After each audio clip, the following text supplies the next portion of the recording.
Meus queridos amigos, tudo na paz? E é o seguinte, será que as ações de uma das gigantes da nossa Bolsa de Valores pode ser considerada realmente uma verdadeira aberração de tão barata? A gente precisa entender melhor essa história, o que está acontecendo, vamos ver os motivos pelos quais essa ação está sendo considerada uma verdadeira barganha por muitos investidores e também por muitos especialistas do mercado nesse momento. Como que a gente faz também para identificar oportunidades na Bolsa de Valores por meio de uma análise mais eficiente, que funcione realmente. Nesse vídeo aqui talvez você vai aprender algo que nunca te contaram em nenhum outro vídeo sobre Bolsa de Valores, que eu guardei um pouquinho para o final do vídeo aqui, eu confesso. Não tanto para o final, na verdade, mais ou menos na metade aqui do vídeo, de acordo com os pontos que eu separei aqui para contar para vocês. Quem já é de casa, deixa o like no capricho para fortalecer a nossa parceria, para ajudar esse conteúdo a chegar a mais pessoas e vamos direto para o que levou você a clicar nesse vídeo. Vale, que empresa que é essa? É muito importante a gente começar do jeito que é preciso começar uma análise. Vamos entender primeiro que empresa que é essa. A Vale, ela é uma gigante de fato, é uma grande produtora de minério de ferro, pelotas, níquel, também possui operações de manganês, ferroliga, cobre, ouro, prata, cobalto, tudo que é coisa. São cerca de 120 mil funcionários próprios e terceiros em todo o mundo. Se trata de uma empresa que, para vocês terem uma ideia, consome muita energia, mas produz mais da metade do seu consumo energético. A Vale é gigante, atua de forma bastante integrada, são minas, ferrovias, navios, portos para transportar o minério de ferro até os seus clientes. A Vale tem aqueles caminhões gigantes, você vê com a roda maior do que um carro, maior do que um ônibus, que são pilotados à distância, por GPS, tem muita inteligência artificial também, é uma empresa que investe muito em tecnologia. Ela é tão gigante, a Vale é tão gigante, que só uma empresa desse porte, com um peso desse na Bolsa de Valores, poderia impactar tanto. Olha essa notícia aqui dessa semana. Sem Vale, Vale 3, Ibovespa teria fechado o primeiro semestre a 131 mil pontos. Tá? A aberração já começa daí, né? Com esse tipo de impacto que uma empresa como a Vale é capaz de causar no nosso indexador mais importante de renda variável, no nosso benchmark, o índice Ibovespa. Só para você ter noção, as ações da Vale elas foram a quarta maior queda do Ibovespa nos primeiros 6 meses de 2023, com queda de mais de 26%. E isso tem a ver com o fato de ela realmente poder representar uma oportunidade neste momento. Mas a gente já vai chegar lá, já vou explicar para vocês como é que você faz para chegar a uma conclusão como essa, se você acha que está barato ou não, mas essas ações caíram em meio às incertezas sobre a recuperação da China, também desafios operacionais que a empresa está enfrentando. Isso pode afetar o desempenho da empresa e o desempenho das ações.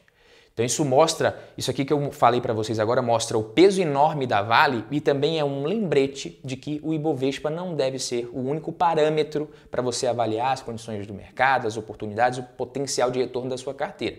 Mas aí você pode parar para pensar e falar, putz, incerteza sobre a recuperação da China, compra muito da Vale, desafio operacional, queda braba, então é melhor ficar longe das ações da Vale nesse momento. Pois é, nem todo mundo pensa assim, já que dentre as 6 ações mais recomendadas para o mês de julho, a primeira colocação segue com Vale 3, que está presente em 8 dos 10 portfólios analisados mensalmente pelo Infomoney. Que a Vale é grande, a gente já sabe.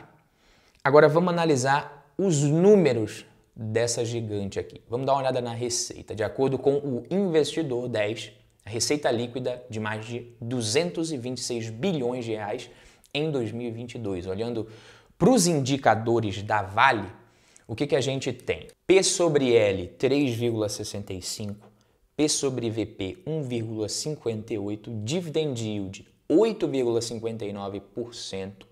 Não é um dividend yield de se jogar fora. Ótimas margens, margem EBITDA de 43,94, um EV/EBITDA de 3,65 vezes. Vamos analisar isso aqui mais a fundo.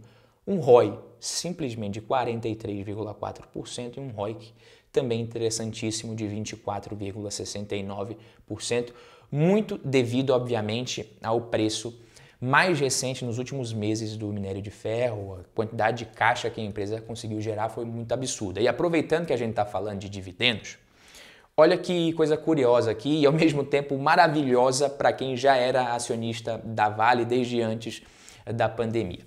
Hoje, as ações elas estão na casa dos R$ 65 mais ou menos no momento que eu estou gravando esse vídeo aqui. E o que acontece? Do começo de 2020 para cá, no começo de 2020 o preço era mais ou menos de R$ 53 a ação. De lá para cá, cada ação dessa colocou mais de R$ 29 no bolso dos acionistas na forma de dividendos. Considerando o preço de R$ 53, o yield on cost foi de mais de 27% em 2021 e 14,3% em 2022. E por falar em dividendos, aí você fala, porra, comprei ações ali da Vale em 2020, mas a Selic subiu. E daí que a Selic subiu, meus queridos? A empresa gerou tanto caixa que mesmo em 2022 ela conseguiu entregar de yield on cost mais de 14,3%. Livrinho de imposto de renda para quem pagou o preço do começo de 2020. O EV/EBITDA da Vale, ele está abaixo da média histórica, 3,65, como a gente viu, mas a gente também precisa lembrar que a Vale hoje é uma empresa diferente, é uma empresa mais madura e que deve entregar menos crescimento daqui para frente do que já entregou. Porém, existem alguns fatores que a gente precisa colocar na balança. Primeiro, a Vale negocia a múltiplos bem menores que os seus pares internacionais que se encontram mais ou menos na mesma fase, Rio Tinto, BHP, mesmo ciclo de vida, empresas gigantes e mais maduras. Segundo, a Vale vem negociando a sua operação de metais básicos e isso pode destravar valor nas operações. Há alguns meses a gente tem os rumores de que a companhia tem recebido essas propostas pelo negócio e isso pode destravar valor. Caso se concretize, a gente está falando de uma venda de 10% da operação por 2 bilhões e meio de dólares. E isso colocaria o preço de 25 bilhões de dólares só nessa operação. E aí, como a gente está falando de EV/EBITDA, é uma boa a gente esclarecer o que esse indicador nos diz. Muita gente não sabe. E caso você esteja começando nesse mundo aqui, você não faça ideia ainda do que são múltiplos de valuation, indicadores de desempenho, não tem problema. Mas nem todos os múltiplos, coloca isso na sua cabeça, nem todos os múltiplos são adequados para você avaliar qualquer empresa de qualquer setor. Você não pode usar o P sobre L, o EV/EBITDA para qualquer empresa. Tem empresa que nem está dando lucro ainda. Então, múltiplos de EBITDA, como é o caso do EV/EBITDA, por exemplo, eles devem ser usados na avaliação de empresas que façam sentido a depender de como que é a geração de caixa operacional dessa empresa. Banco, no caso aqui, bancos e instituições financeiras, têm o seu caixa praticamente todo proveniente de ativos financeiros. Então, analisar qualquer coisa que envolva EBITDA para banco não faz sentido. Então, se alguém estiver te falando aí, a ação do banco, EV/EBITDA tá mais baixo, isso é loucura, não faz sentido nenhum. Nem continua assistindo. O mais correto é você usar, no caso, o P sobre L para avaliar bancos e instituições financeiras, beleza? Já nas operações cujo valor também tem muita relação com a capacidade operacional, como é o caso de produtoras de commodities, aí sim é uma boa você usar o EBITDA. Porque, como eu disse, múltiplos relacionados a essa métrica, o EBITDA, mostram o quanto o negócio vale em relação ao potencial de geração de caixa da operação. Potencial, EBITDA, Earnings Before Interest and Taxes, Depreciation and Amortization. Então, você não está considerando despesas financeiras, os juros dos empréstimos, também não está considerando depreciação e amortização ainda. Então, EV/EBITDA, quanto o negócio vale em relação ao potencial de geração de caixa da operação. Na verdade, não quanto que ele vale, o quanto que o mercado está precificando esse negócio em relação à estimativa de potencial de geração de caixa, que é o EBITDA, a estimativa de potencial de geração de caixa. Mas como diria Warren Buffett, preço é o que você paga, valor é o que você leva. Esse EV do EV/EBITDA é o Enterprise Value, que é o resultado da soma do market cap, que é o valor de mercado da empresa, com a dívida líquida. Por isso, se você tira uma média do EV/EBITDA de empresas parecidas, você descobre ali mais ou menos quanto que uma ação deveria valer. Isso serve de referência para decisões de compra ou de venda das ações. Se a gente pegar o EV/EBITDA médio das principais empresas de mineração hoje e utilizar isso para a Vale, o valor das ações deveria ser muito maior do que esses 64, 65, 66 reais. Eu não sei exatamente quanto que está valendo nesse momento que eu estou gravando. Mas antes de eu gravar era mais ou menos isso. Então, é um indicativo interessante. Cuidado, isso aqui não é uma coisa para você levar ao pé da letra também, ou melhor, ao pé do número, sei lá. Mas a análise de empresas por múltiplos pode ser muito útil para nós investidores, tanto para a gente pegar uma referência de valor da ação e também para comparar com empresas, como eu falei, concorrentes e parecidas. Não vai ficar comparando com uma empresa que não tem nada a ver. Só que não é certeza de nada, né? E também tem outras coisas que a gente precisa analisar sempre. Esse EV/EBITDA da Vale de 3,65 indica que ela está descontada em relação aos seus principais concorrentes globais. Isso aqui é um fato, pronto e acabou. E também mostra que em menos de 4 anos ela teria capacidade aproximada de gerar um caixa com as suas operações que seria suficiente tanto para zerar a sua dívida líquida nesse momento e ainda sobraria mais dinheiro que o valor de mercado atual da empresa.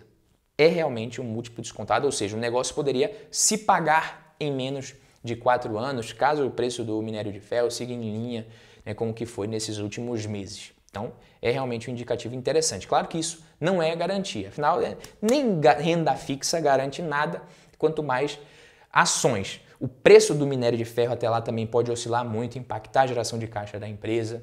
Só que nos últimos 10 anos dá para a gente ver o poder de uma empresa de commodities eficiente como a Vale. O poder que ações como essas podem trazer para a nossa carteira. Ela conseguiu gerar um caixa ali com certa resiliência, mesmo quando a fase não estava tão boa, porque ela tem um custo de extração baixo. E aí, quando o preço da commodity dispara, essas empresas elas conseguem dar essas porradas, como você pode ver no gráfico nesse período após a pandemia.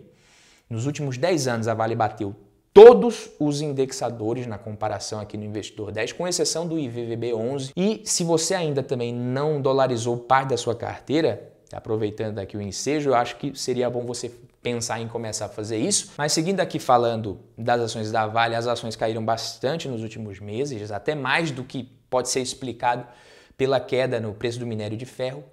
Tem muito investidor que está dando preferência para outras empresas ligadas ao cenário doméstico, que talvez vão se beneficiar mais da queda dos juros do que a própria Vale.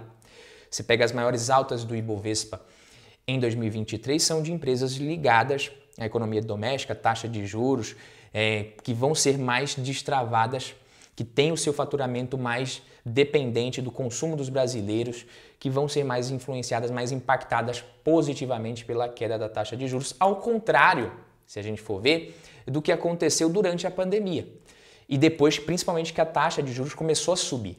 Então, muita gente fugindo de renda variável e também dando mais preferência, quem optava por investir em renda variável, por empresas menos dependentes do cenário doméstico, menos dependente de taxa de juros também, e muita gente escolhendo as commodities, porque são empresas que às vezes conseguem se beneficiar de um juro mais alto, correndo para seguradoras, para bancos. Agora que a expectativa é de queda da Selic, acontece justamente o contrário. A galera começa também a olhar mais para essas outras empresas que dependem mais de uma taxa de juros mais baixa.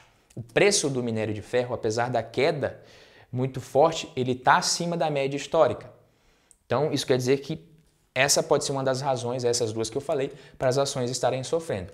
A chance também de os dividendos continuarem interessantes é boa. Dividendo, provavelmente a empresa vai continuar pagando um dividendo interessante, mas o preço não está no controle de nenhum investidor, o preço da ação. Caso essa perspectiva de desaceleração da economia mundial, da China, isso se concretize, as ações podem sim seguir pressionadas ou, a depender do seu ponto de vista, podem seguir a preços atrativos.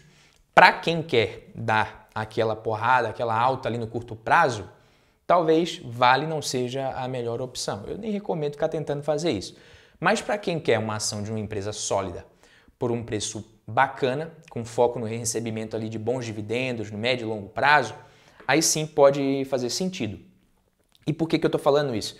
Porque caso o preço da commodity aumente, aí ela deve gerar muito caixa e pagar ótimos dividendos e provavelmente as ações acabam se valorizando nesse cenário, mas caso o preço do minério siga no mesmo patamar ou até caia um pouco, a Vale ela tem eficiência operacional suficiente para seguir gerando caixa e pagando dividendos razoáveis, dividendos interessantes. Para o cenário ser realmente mais negativo para a empresa, o preço do minério teria que cair substancialmente, cair muito mais ainda. O que pode acontecer, não estou falando que isso é impossível, é um risco. Não quer risco também, não investe. O bom é que isso é um risco que você pode diversificar. Então, se você tem na sua carteira não só a Vale, mas outras empresas de commodities, é claro, se você não colocar só empresas ligadas a minério de ferro. Então, você coloca uma empresa de minério de ferro, como a Vale, você tem Petrobras, você tem celulose, você tem algumas empresas de commodities na sua carteira, você diversifica isso. Às vezes uma não está indo bem, mas a outra consegue compensar. Além disso, com uma diversificação mais ampla também em outros setores, em outros segmentos da nossa economia, com outras classes de ativo, tudo isso você vai mitigar. O segredo é você não ficar bitolado, olhando só para o desempenho de cada ativo especificamente, querendo girar a sua carteira que nem louco o tempo todo. Olha para o desempenho da carteira como um todo. É para isso que serve a diversificação. Beleza, meus queridos amigos? Esse foi o vídeo de hoje. Quem gostou, deixa o like, se inscreve aqui no canal. Tamo junto, até a próxima. Valeu!